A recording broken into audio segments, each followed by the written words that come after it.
Hello, I'm Greta. Qbert is that one game that everyone knows, if only by sheer virtue of the fact that it's the only game in most people's collections that starts with the letter Q. It just kind of sticks out. It stars a little man named Qbert. Why does he have an asterisk in his name? Well, I'm gonna go out on a limb here and say he's an alien. Look at this guy. 2 legs, no arms, big elephantine trunk that doubles as a mouth.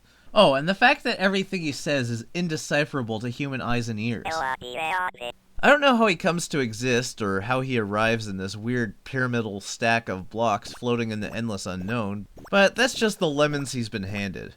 Have fun jumping on blocks for the rest of your life, Qbert. Try not to misstep and walk off into the abyss. Oh.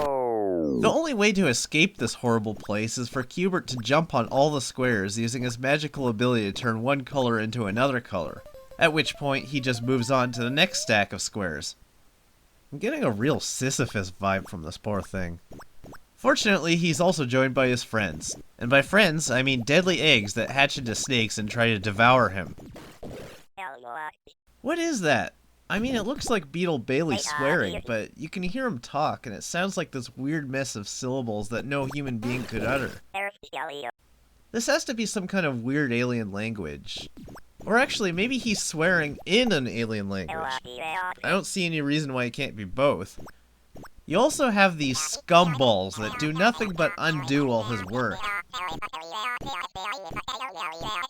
As you go on, eventually you have levels where if he steps on the same square twice, he changes it back to its original color, so he has to work out a creative way to touch every square without touching it twice. Which is hard enough without these guys coming along and undoing whole rows at once. What did this poor guy do to get this kind of treatment? What was he in a past life? Genghis Hitler?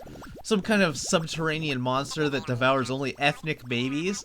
That annoying telemarketer who calls you, and then rather than tells you what he wants, he asks you how you're doing, so you're forced to reply with fine, knowing full well that by answering such, you're really just giving him permission to launch into 2 full minutes of some stupid pitch you don't care about, and you can't just hang up on him because you're Canadian and far too polite? Sorry, I think I need a minute.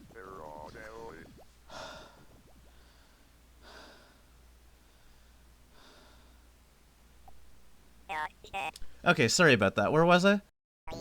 Well, if you catch the little jerk in the midst of this obnoxious act, well, I'm not sure what you do.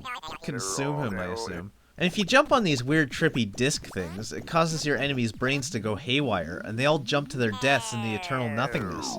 Ugh, that's creepy. Oh yeah, there are also monsters that have their own sideways gravity that run around screaming their own brand of weird, while defying the only law of physics around here that makes any kind of sense. My mind has been etch-a-sketched.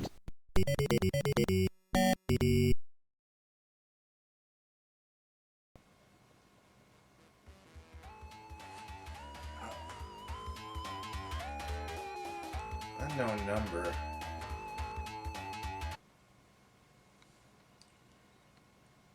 Hello? Hello, sir. This is Genghis Hitler from horrible subterranean monsters that devour only ethnic babies. How are you today, sir? I'm fine. That's great, sir. I'm calling to let you know that we have a special for just this month. 60% off retail price on dread lichworms that eat Puerto Rican infants and Armenian toddlers. How does that sound, sir? Look, I don't... Great. How many can I put you down for?